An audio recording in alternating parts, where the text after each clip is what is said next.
ça sortira. Ne crains pas.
Soyez bénis.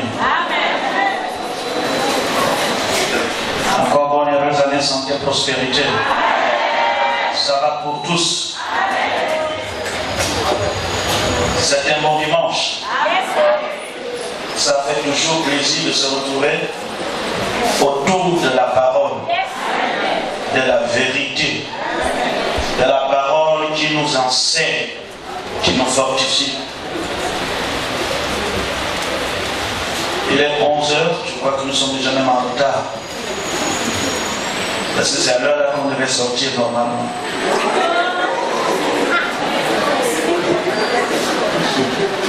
C'est ce qu'on s'est dit aussi à Repentir, non? Maintenant, il faut être à l'heure.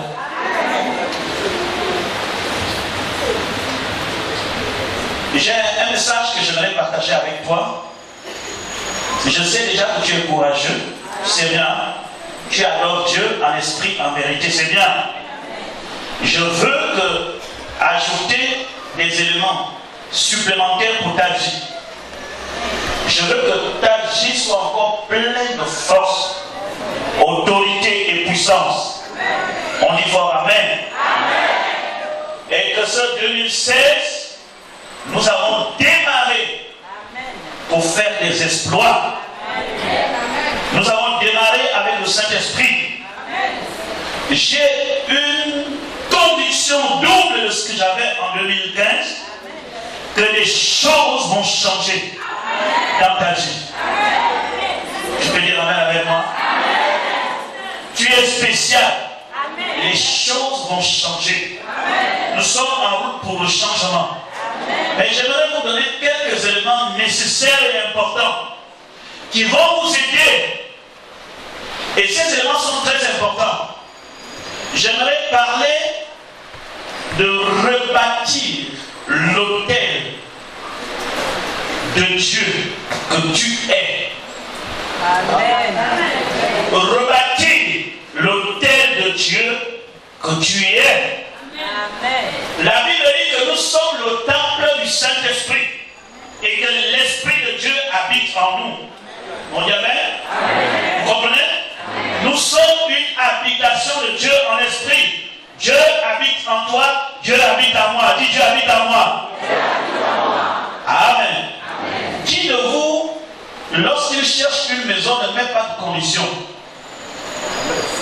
Est-ce qu'il y a quelqu'un parmi vous qui cherche une maison, n'importe quelle maison, qui rentre? Il y a des critères, non? Tu dis quoi? Je veux une maison, 2 chambres, certains accès au véhicule. Vous donnez des critères, n'est-ce pas? Et dès que vous trouvez cette maison, vous rentrez. Il en est de même pour Dieu. Et il ne vient pas habiter chez toi parce qu'il dort dehors. Amen. Il vient habiter chez toi, il y a des critères qui lui permettent de rester en toi. J'ai demandé tout à l'heure à Dieu, mais pourquoi tu cherches à venir habiter à nous?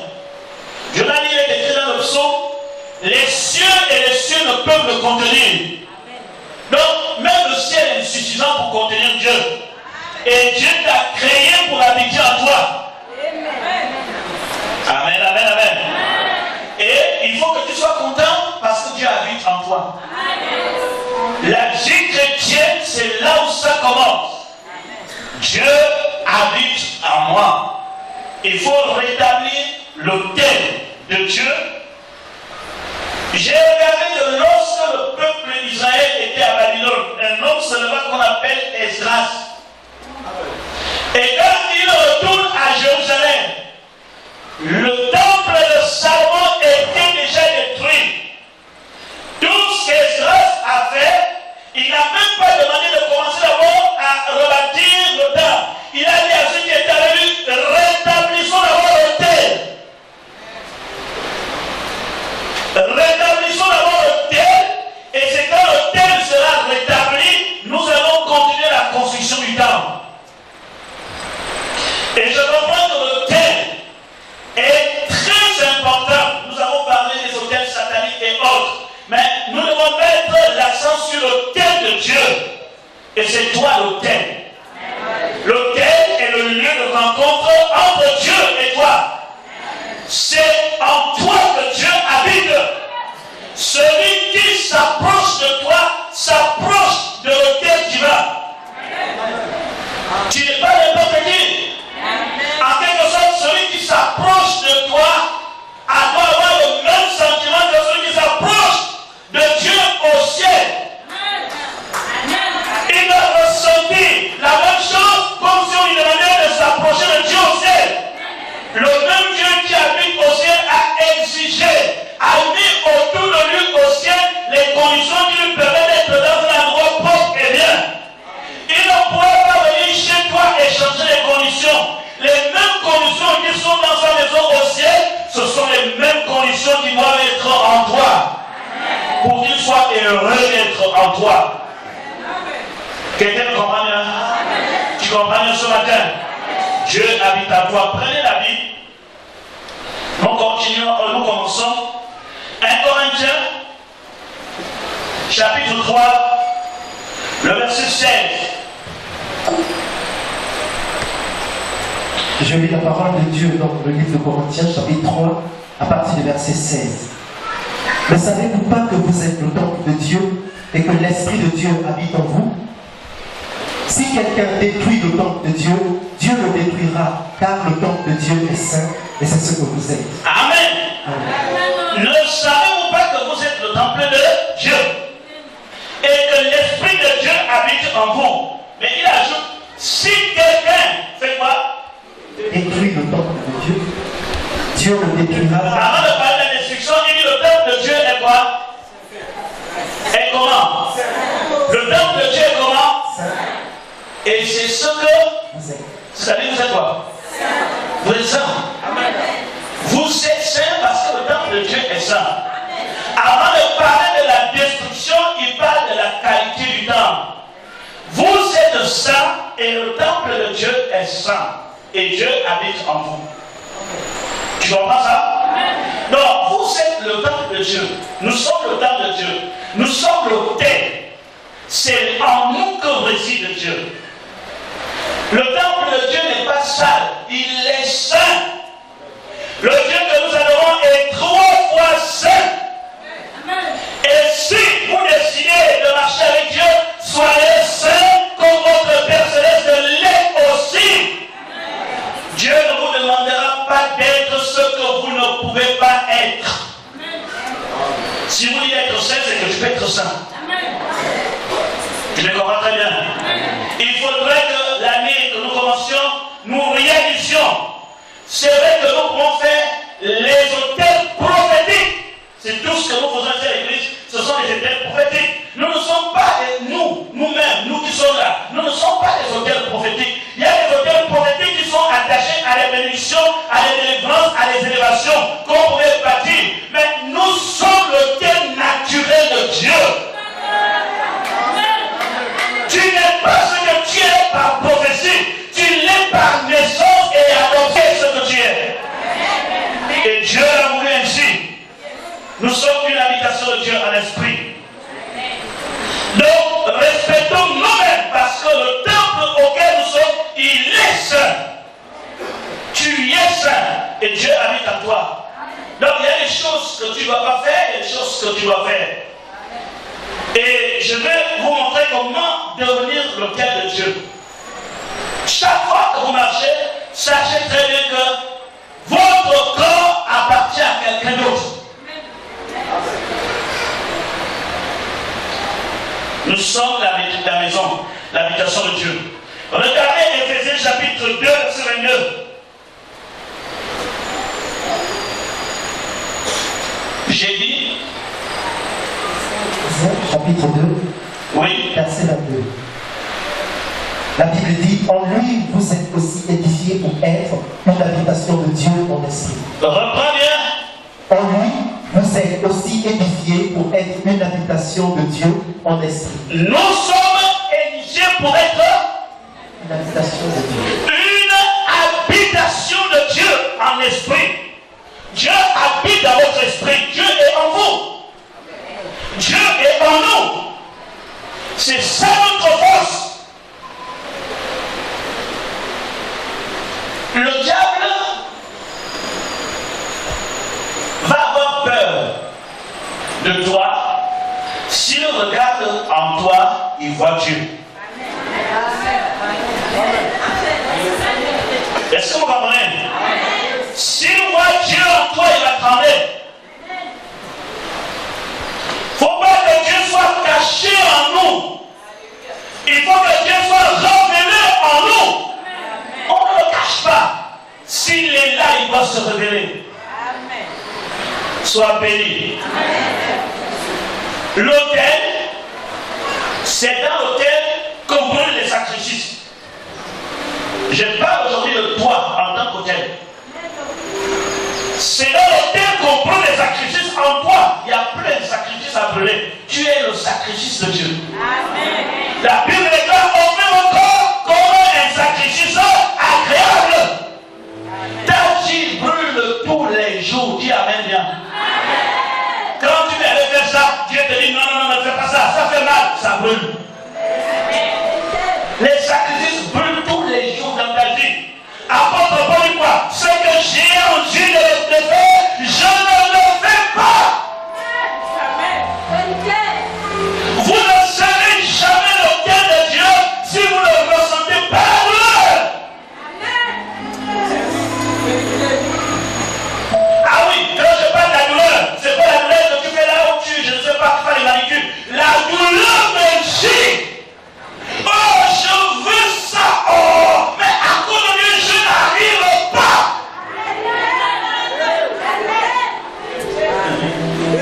Dès que tu vas entendre, ça signifie que le feu brûle, le sacrifice brûle. Brûle. Le champagne est devant tes yeux. Et avant le soleil, on dit à ton honneur. Tu regardes le champagne dans la gueule, tu veux bien, mais ça brûle. Tu sors avec des saignements dans ton esprit. Tu es un sacrifice. Non, les décisions de Dieu ne sont pas en paix, ne sont pas douces. Les décisions de Dieu, ça crée des blessures. Quand quelqu'un dit ça, les gens disent, vous avez rien fait de mal. C'est rien, même n'importe qui peut laisser ça. Je voudrais dire que Dieu vous exigera des choses qui seront à la dimension de ce que vous attendez de lui. Vous ne le savez peut-être pas. Les exigences de Dieu seront plus grandes et à la hauteur de vos attentes. Amen. Si tu attends que Dieu puisse te donner une paire de chaussures, ces exigences seront à la hauteur d'une paire de chaussures. Mais je sais que personne parmi vous n'attend une paire de chaussures. Amen. Si on sent de nos cœurs, chacun de nous attend quelque chose de grand, quelque chose de fort. J'ai dit à Dieu, un jour je priais, j'ai dit à Dieu, la question que tu avais posée à Salomon, ne viens plus poser la même question aujourd'hui. Demande-moi tout ce que tu veux. Le monde est devenu méchant. Quelqu'un risque même de demander ta place. Les gens ont trop de problèmes. Parce que si Dieu veut dire, hey, demande-moi tout ce que tu veux, je te le donne. Je ne sais pas si quelqu'un est arrivé. Il est Dieu. Peut-être qu'il peut demander. Où Salomon s'est rendu compte que, mais qu'est-ce que Dieu a même fait? Et il dit, je demande la sagesse. Dieu même est étonné. Il dit, ah, tu ne demandes ni la mort de tes ennemis. Avec tous les problèmes que tu as, tu ne demandes pas. Moi, je te donne quand même ce que tu as demandé, mais je vais quand même ajouter. Mais si Dieu te demande, demande ce que tu veux. Et tu as dit, je veux que tu me tues. C'est monsieur qui pète là. Je veux. Non. Quand vous marchez avec Dieu, n'oubliez pas que lorsque vous demandez quelque chose à Dieu, vous amenez Dieu aussi à vous exiger beaucoup. Et ce côté d'exigence, vous ne le voyez pas. Vous voyez seulement ce que vous voulez recevoir. Amen. Moi, à votre place, il y a des choses que je ne demanderai pas. Il y a des choses que je sais qui m'appartiennent. Il y a des gens qui jeûnent pour vouloir se marier. Je vous dis sincèrement, il y a d'autres sujets de prière à faire.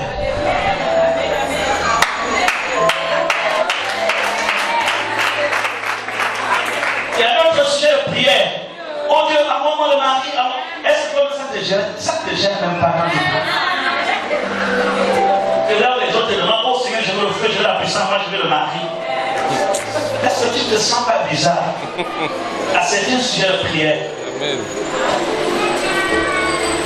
Oh, tu vas dire que peut-être parce que toi tu es déjà marié, si on savait. Moi, je n'ai jamais fait de mariage, un sujet de prière. Quand le temps arrive, tu ne pourras pas hésiter. Je dis, quand le temps sera là, tu ne pourras pas hésiter, tu vas te marier. Mais fais de ça la priorité sur tes épaules. Amen, amen. Lorsque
rempli de feu. Je vous assure, il y a des choses qui viendront d'elles-mêmes. Et je vous dis, je vous en sais, Dieu ne vous donne pas parce que vous êtes dit, Seigneur, donne.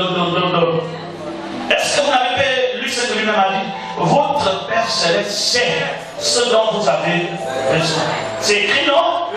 Est-ce que vous pensez, donne, Seigneur, donne.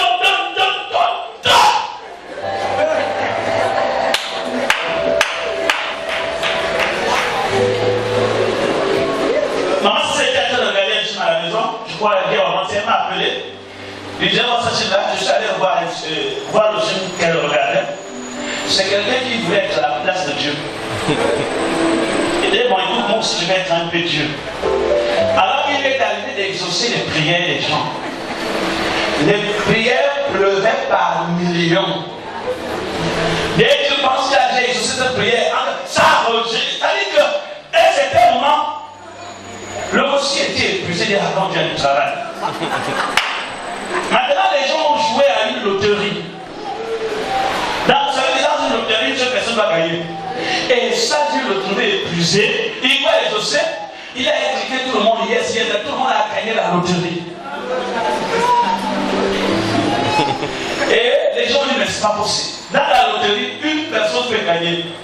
Comment si 1 million de personnes jouent 1 million gagnent?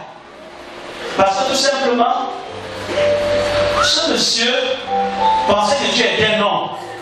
D'autres pensent que Dieu ne fait rien. Il est sur mon ciel, mon sceau sur la terre. C'est pas ça.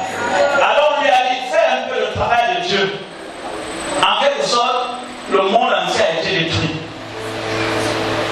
Les gens pensent que le travail de Dieu, c'est le travail le plus facile. Je me rappelle, ça fait très longtemps, j'avais vu ça dans les becs. 2 enfants qui dessinent un pasteur comme d'habitude. Vous l'avez écrit. Papa travaille de lundi jusqu'à vendredi et on lui paye un peu. Et l'enfant du pasteur dit non, mon père lui ne travaille que les dimanches. On lui paye beaucoup. C'est parce qu'il y a quelqu'un qui a vu ça. Hein? Il gagne beaucoup, voilà, un truc comme ça. En fait, c'est un peu l'être humain à cette conception. On n'a rien à faire, mais je vous assure, le travail de Dieu est le travail le plus compliqué. Il n'y a pas de repos. Il n'y a pas de garantie nulle part. Vous le savez. Tout est dans le domaine de la foi avec Dieu. Tout est centré sur Dieu. Avec Dieu, ça marche. Et quand ça n'a pas marché, tu dois toujours dire que ça va marcher. Et tu le dis dans la douleur, dans la souffrance, parce que tu n'as rien vu. Et tu dis au milieu des gens qui te persécutent jour et nuit, mais tu restes toujours conscient, oh Dieu, ça marche. Si vous êtes une habitation de Dieu en esprit, vous transportez en vous la gloire de Dieu. Et comment le devenir? Je voulais faire une parenthèse. Un hôtel où il y a le Dieu que vous êtes,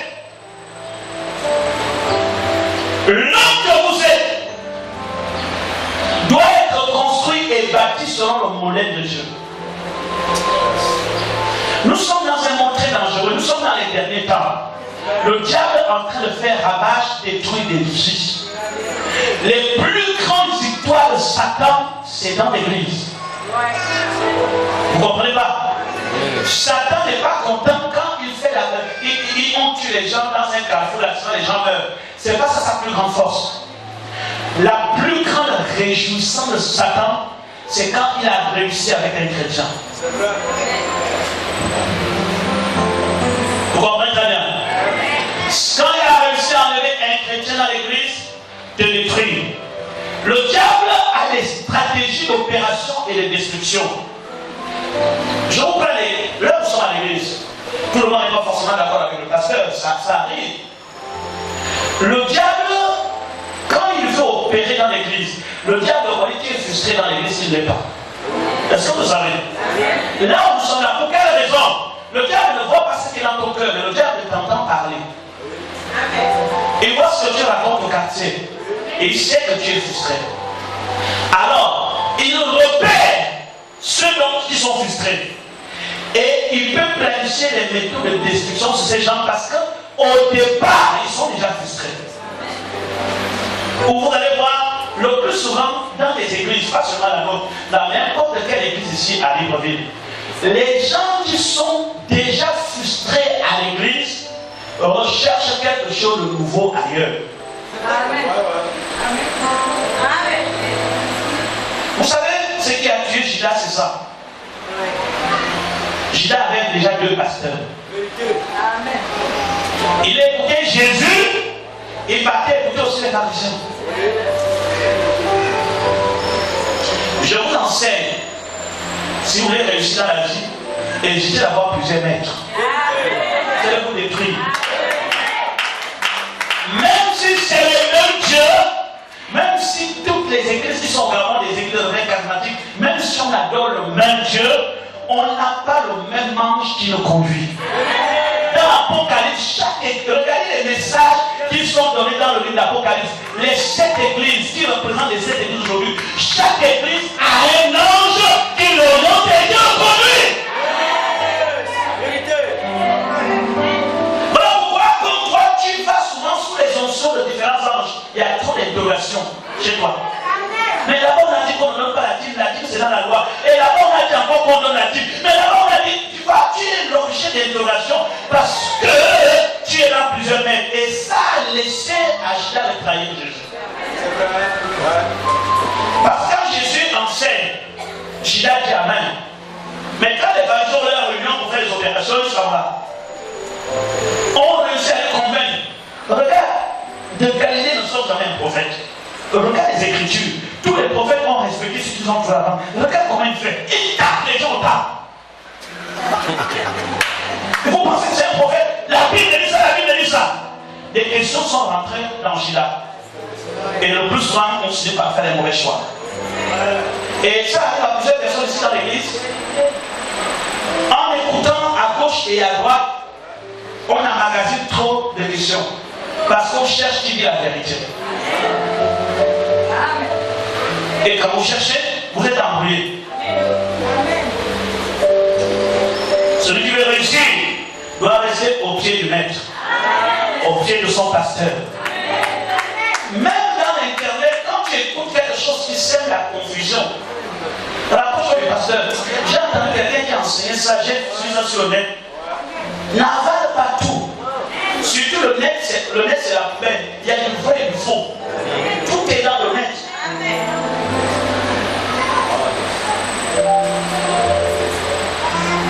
Il faut que tu stoppes le diable dans 2016.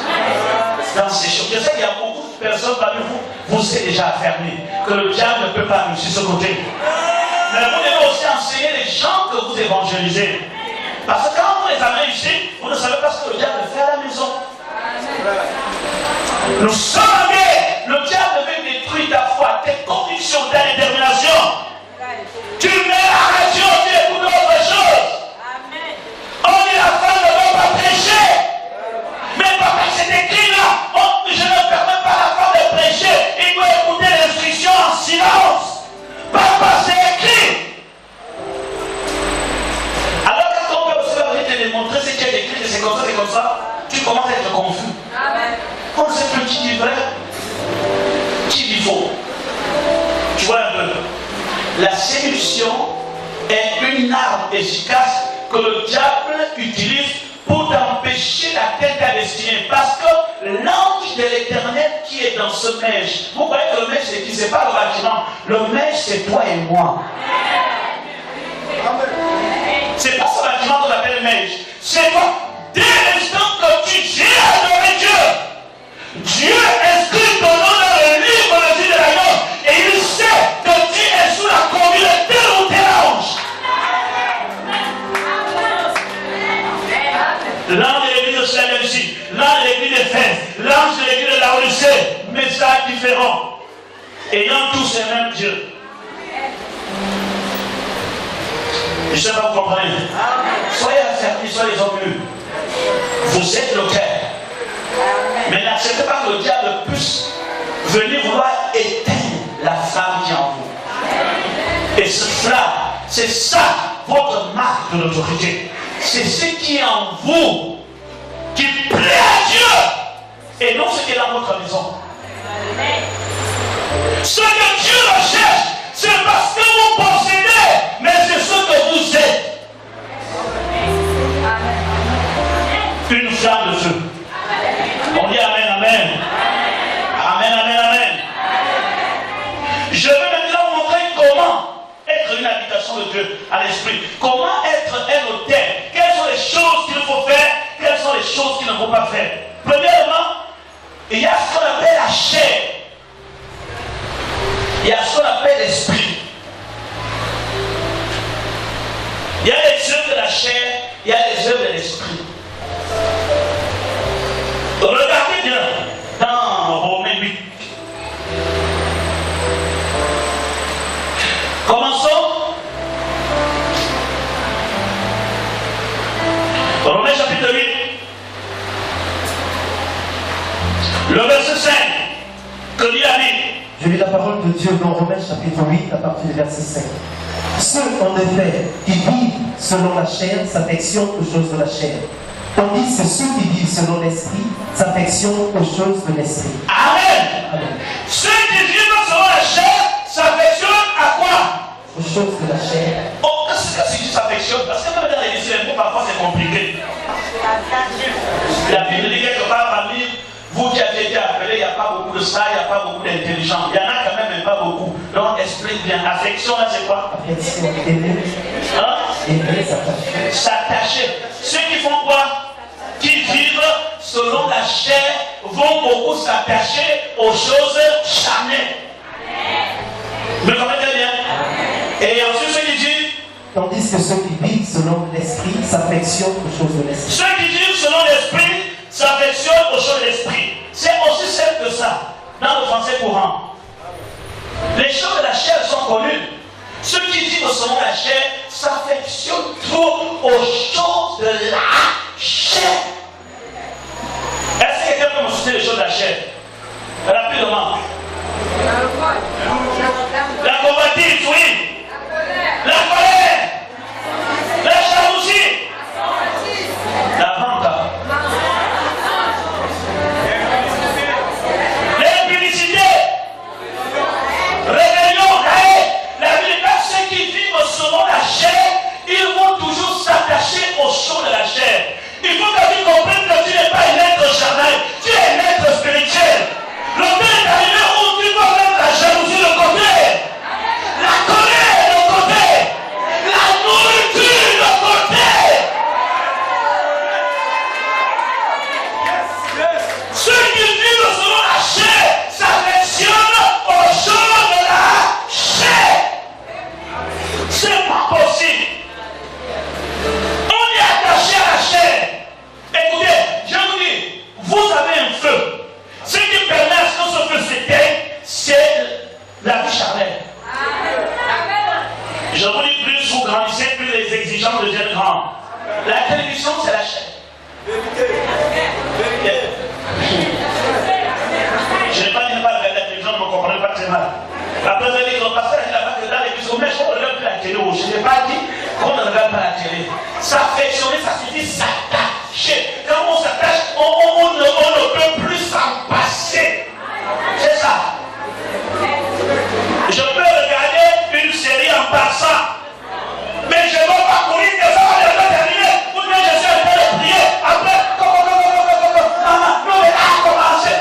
Seigneur, merci. Que ton nom soit béni. Ils sont à quel niveau?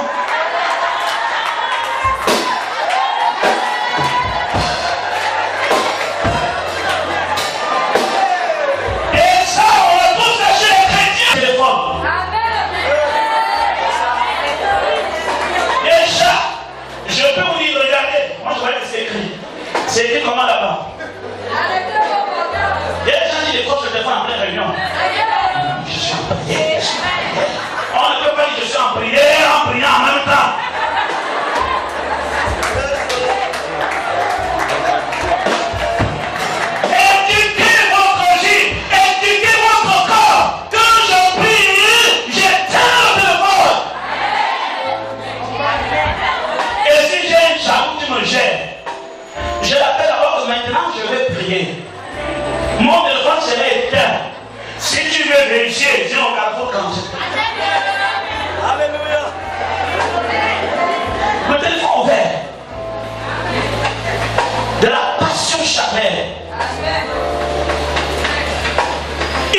certaines choses.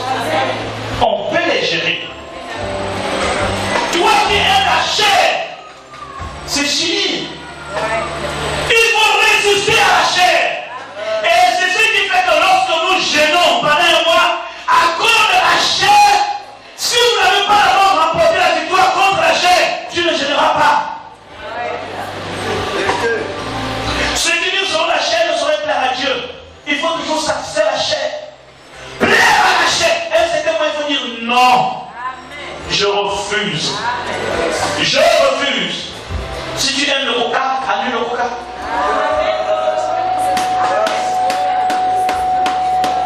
Si tu aimes le Fanta, annule le Fanta.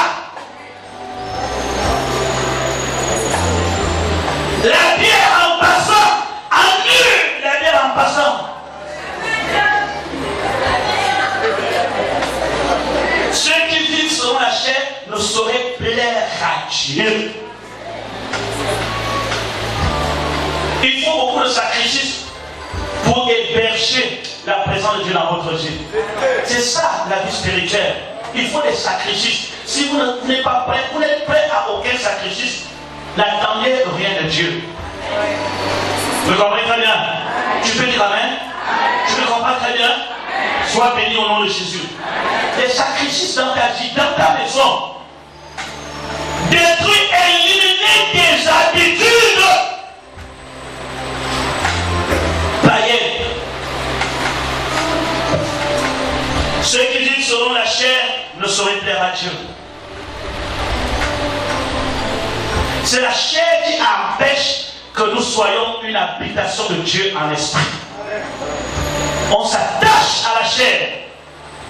On veut plaire à la chair. On aime la chair. Il faut briser la chair. Je le répète au nom de Jésus. Il faut s'abstenir. Voilà pourquoi même quand le jeûne n'est pas décrété, il faut jeûner toi-même.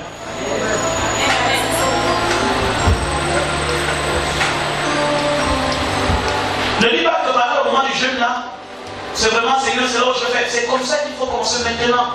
Le jeûne qui arrive, si tu es déjà formé, tu ne vas rien ressentir. Déjà, le jeûne, c'est comme l'opération. Et que tu fais une semaine, tu as déjà l'anesthésie. Tu ne vas plus rien ressentir. La suite. Et les gens qui rentrent dans la première semaine, si vous arrivez jusqu'à dimanche en respectant votre jeûne, vous êtes bon déjà pour un mois. Ça, je vous assure. Mais ceux qui mangent mardi et mangent encore vendredi, c'est fini. Vous êtes partis pour manger, sauter, revenir, remanger, goûter, bondir, revenir, demander même pardon pendant que la nourriture est dans la bouche, revenir, rebondir. Le jeûne commence un lundi et ça c'est un lundi, un mois plein. Nous pouvons jeûner en un mois. Nous sommes dans quel verset maintenant? Verset 9. Et non la chair. Comment faire taire les choses charnelles? Il faut s'attacher aux choses de l'esprit pour faire taire les choses charnelles. C'est le seul moyen. Je vous dis quelque chose. Vous ne pouvez pas dire au nom de Jésus, je ne veux pas avoir faim, je résiste à la nourriture. Vous ne pouvez pas dire ça. Vous ne pouvez pas dire au nom de Jésus, je résiste à la convoitise. Non. Comment vaincre la chair? Le seul moyen de vaincre la chair, c'est de s'attacher à l'esprit. Vous me comprenez très bien? C'est de s'attacher à l'esprit. Regardez bien comment s'attacher à l'esprit. Premièrement, la victoire déjà dans vos pensées. Je vois Philippiens chapitre 4, verset 8. Philippiens chapitre 4, verset 8, regardez. Honorable, tout ce qui est juste, tout ce qui mérite l'approbation, ce qui est vertueux et digne de louange, soit l'objet de vos pensées. Prenez les choses de l'esprit dans vos pensées. Je vais vous aider d'abord. Premièrement, louez l'Éternel en tout temps. Louez, chantez pour la gloire de Dieu, dans la voiture, dans la maison. Quand vous êtes dans la présence de l'Esprit, vous ne ressentez même pas au moment qu'il faut manger. Parce que l'Esprit de Dieu vous envahit. La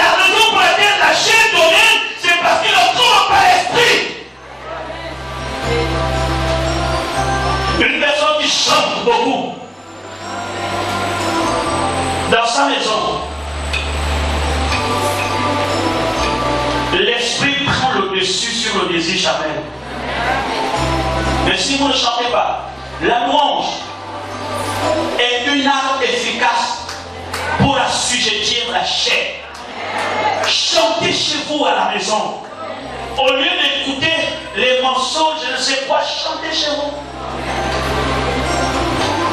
La louange, Dieu, la prière. Quand on dit de prier, la prière, la prière, c'est pas tout le temps, tu vas dans la chambre, tu fais la voix, Seigneur Jésus, je te prends cette journée, non, c'est pas ça la prière. On peut prier en tout temps.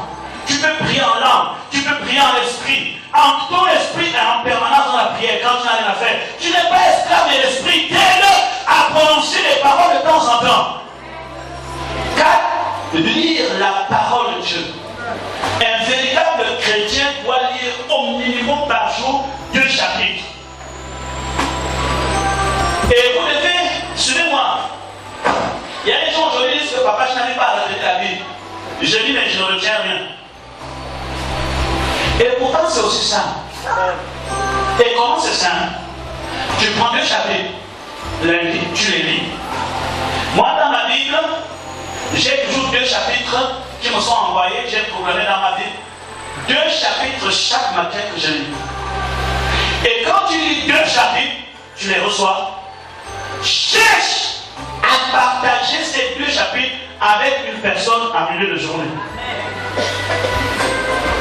Bonjour, ça va?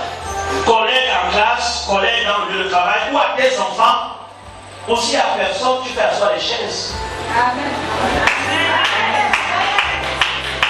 Tu mets les chaises devant toi, tu les représentes comme des païens. Tu dis, je vais vous parler de ce qui est écrit dans la Bible. Ce que tu as lu et que tu partages reste marqué dans ton esprit. C'est comme ça qu'il faut retenir. Dès que tu lis, cherche à partager avec quelqu'un. J'ai lu quelque chose dans Luc chapitre 4. Jésus est allé dans le désert, voilà. Il y a quelque chose qui m'a touché au verset 8. Ce que tu dis là, ça reste en toi. La méditation de la parole est une force qui détruit les désirs de la chair. Si vous ne lisez pas la parole, jamais vous irez loin. Lisez la parole. Amen.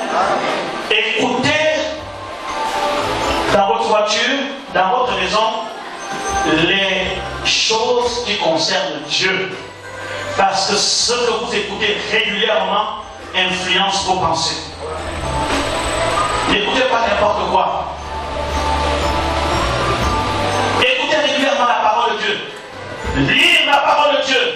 Chantez un cantique nouveau. Chantez sous l'inspiration. Chanter sous l'inspiration, ça c'est ici. Il y a des chants qui est d'ici. Ne chantez pas tout la même chose qu'on chante. Ici, varié. C'est magique. À chaque fois, je chante un nouveau chant. Au-dedans de moi, je sens une restauration spirituelle.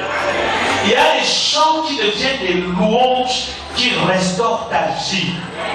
Au lieu de venir chanter la même chose, à un certain moment, amener le renouveau pour que ton esprit se réveille. Est-ce qu'on peut dire amen? Est-ce qu'il y a quelqu'un qui a un chant nouveau dans sa vie? Non? Il faut chanter. Je vous dis ça bénit.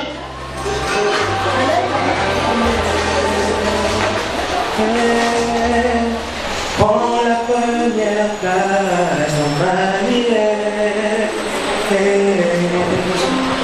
Prends